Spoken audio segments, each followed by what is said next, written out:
Hello, YouTubers out there. This is Jerry Saravia to Movies. So I've been meaning to do this one for a while, and there are a couple of more special edition, I guess you could say, videos that I would like to do at some point. Um, but this one I've been meaning to do for a while, and it's going to be a rather short list here. So these are movies which don't work. They are not necessarily good movies. They're not exactly guilty pleasures. Well, one of them is. And I don't care for them. However, they are still three movies that I own on DVD. And they are movies which I'm still kind of drawn to. There's something about them that still stays with me, and yet they don't work. They are good lessons, abject lessons, I guess you could say, on when a film can go wrong and yet still hold a certain amount of interest. Like you can't easily dispense with them or forget them.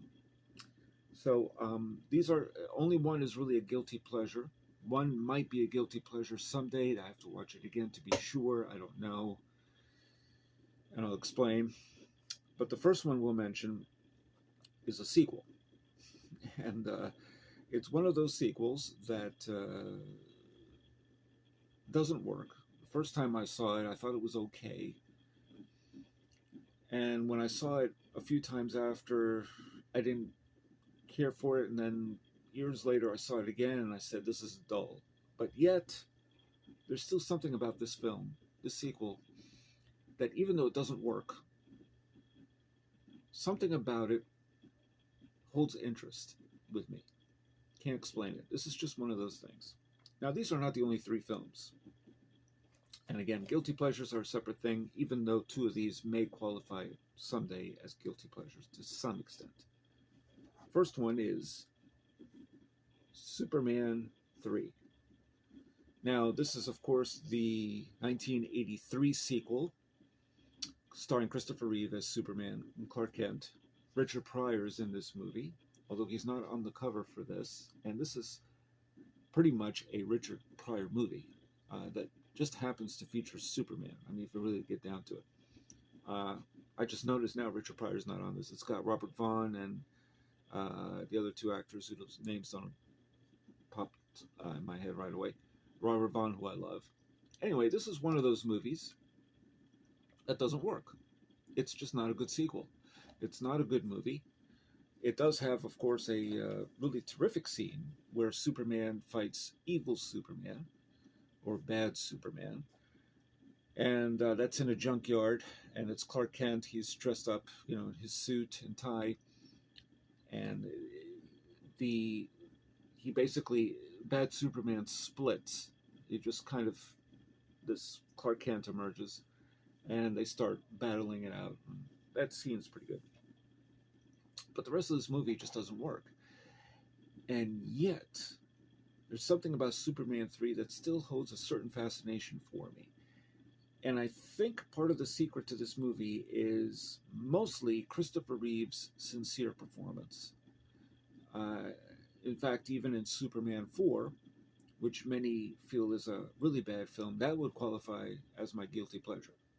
Because at least that movie, even at 90 minutes and heavily truncated from its original cut, is still somewhat entertaining. And it's something I sometimes watch. It's an example, that would be almost a better example than this, of what not to do with a sequel. Third-rate special effects, it's truly horrible, but there are sincere performances in it. Something Leonard Maltin mentioned in his TV movie guide from way back, and he is right about that. This movie, though, is not entertaining. Superman 3 is not entertaining, but yet it holds a strange fascination for me. And it's hard for me to sit through the whole film, that's for sure. I only watch individual scenes that I like, of which are very precious few. But yet, this movie has a scene at the beginning, which is an odd way to start Superman movie. In fact, it looks like it may as well be a movie with Richard Pryor that you just happen to walk into if you saw it in the theater at that time. You would say, wait a minute, is this a Richard Pryor movie? Wow, okay, cool.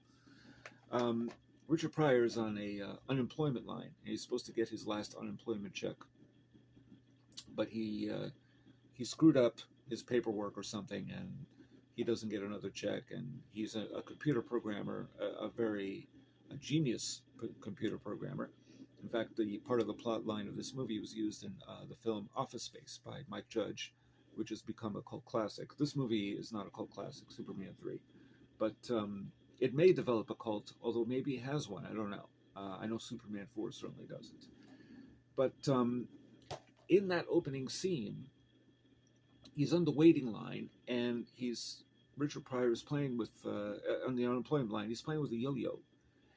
And the camera sort of tilts up when he yanks the yo-yo back to his hand. And there was something about that just, it was memorable in some way. I can't understand it. It's just one of those things. Like, it's a strange way to open a Superman movie. And then there's slapstick on top of that after that scene, involving a variety of mishaps in the city of Metropolis. Again, none of it has anything to do with Superman. But yet this movie holds a certain fascination for me. I don't know what it is. So Superman 3 is one of 3, anyway, movies that I have. Again, not exactly a guilty pleasure. Not a good movie. Somewhat boring, but still holds a fascination for me. This one is more entertaining than Superman 3, but it doesn't work at all. But it has Hugh Jackman, it's got Kate Beckinsale. Maybe that's why I sort of enjoy it. And it's almost, but not quite, a hark back to the Universal monster flicks of the 1930s and 40s, which I have a special love for. Van Helsing, by a director who's about as over the top as Michael Bay, Stephen Sommers, who also did the Mummy trilogy. So, of course, this has Hugh Jackman as Van Helsing, which is very incongruous casting, to say the least. Kate Beckinsale, I believe, plays a vampire in this. I'm not sure. I forget. It opens with a black and white sequence that looks like something right from the Universal horror films. It's really, though, it gets really over the top, and then it just keeps going from there. It's got werewolves, vampires, including Mr. Hyde, who doesn't look quite right in terms of CGI. People complain about CGI from, Star Wars and other things from back then, the Star Wars prequels. The CGI in there is not very good. But this is a hell of a lot better than a movie that came out, I think, the year prior, The League of Extraordinary Gentlemen. Sort of in that plane of existence, these two movies. But this one is sort of, it's just so over the top that I have a certain delight in watching it, even though none of it works. Hugh Jackman is miscast. Kate Beckinsale might be the best thing in it. The actor playing Dracula is not very good. But yet, I don't know what it is. It holds a special fascination with me. I don't know why. It's just one of those movies. Like, everything goes wrong, but yet you still watch it. And it's not hate watching, because I don't hate it. None of these movies I hate. But this is a little more entertaining than Superman 3. But it doesn't quite rate a guilty pleasure, but it might someday. We'll see. I have to watch it again. I haven't actually looked at this for a while, and I got this for $5 about 15 years ago. Van Helsing. Okay, now this one is one of the oddest movies I've ever seen in terms of this kind of, again, strange fascination with what goes on the screen. Now, the difference with this movie, I think, is that I have a special love for all the actors in it. And they're all pretty good. But there's not one believable note in this movie at all. Nothing is credible. Nothing is believable. The dialogue is not always well written at all. It's a film by Joel Schumacher. And before we start making fun, I respect Joel Schumacher.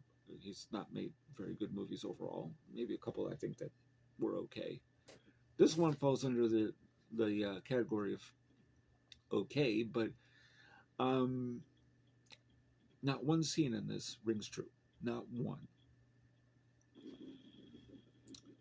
St. Elmo's Fire.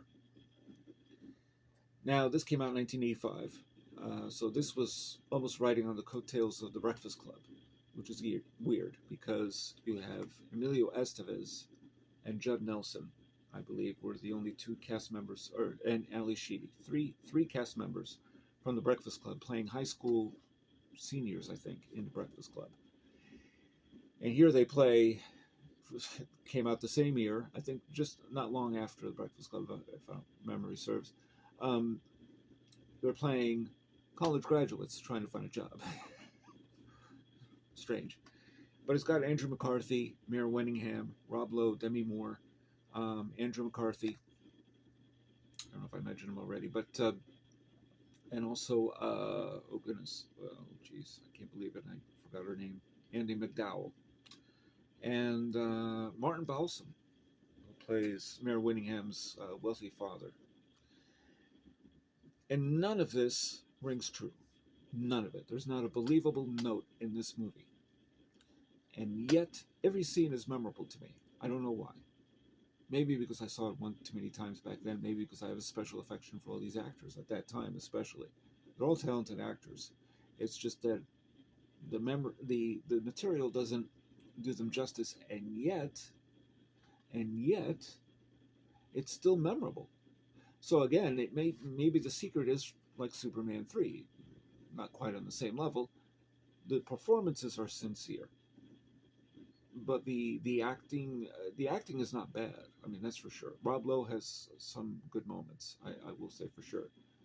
Demi Moore as a coked up girl who lives next door to a gay roommate, or a gay neighbor rather. You know, that was a thing for a while, having a next door neighbor who's gay. Um, Her performance wasn't bad. Andrew McCarthy plays a writer. Emilio Estevez is a guy who's going from one job to the next, whether he's a waiter or working for some sort of wealthy businessman watching his home and driving around in a limo or something. And he's interested in Andy McDowell. Again, not a believable relationship. You don't sense why she would be interested in him or why he has any interest in her. And she plays a nurse who's around the clock, always working. And Judd Nelson is looking to get married to his character, who's a Republican. Not that that matters. The whole film is set in Georgetown. And he's looking to marry Ali Sheedy's character. But Andrew McCarthy is deeply in love with her. So there's that. Andrew McCarthy and Emilio Estevez play roommates. Each one of the stories are good because there's potential there for a fully fleshed out feature with every one of these groups. They could have been almost spin-offs in some form or another. But yet the movie doesn't work. It's just not believable. I didn't believe that they came out of college. I didn't believe that they would have a midlife crisis after just coming out of college. I mean, that just doesn't ring true. And yet, it's memorable. And it's sincerely performed, so maybe that's it. I don't know. I don't dislike the movie. I mean, I sort of like it. I guess it almost qualifies as a guilty pleasure, but I feel guilty. So usually, guilty pleasure movies, I don't feel guilty for liking them, but they're just guilty pleasures. Like, you tell people that you like, oh geez, let me pick something out of the hat, Indiana Jones and the Kingdom of the Crystal Skull, and people look at you like, wait, you should feel guilty for liking it. Well, actually, that one doesn't qualify, and we're not discussing Crystal Skull at all. That doesn't fall in this category. But, I also have Superman 4. I mean, it's a 4-disc Superman collection, but but this is one movie that I feel guilty for liking.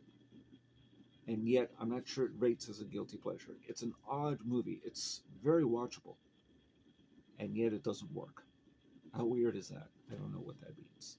So, these are the 3 movies. St. Elmo's Fire, Van Helsing, and Superman 3. There are other movies like this.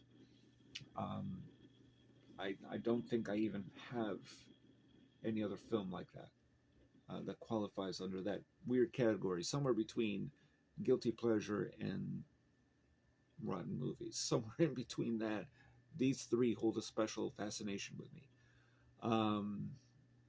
So I don't know. It's a weird thing. So they're not exactly guilty pleasure movies, but they are movies you keep watching and you don't know what it is about them that works.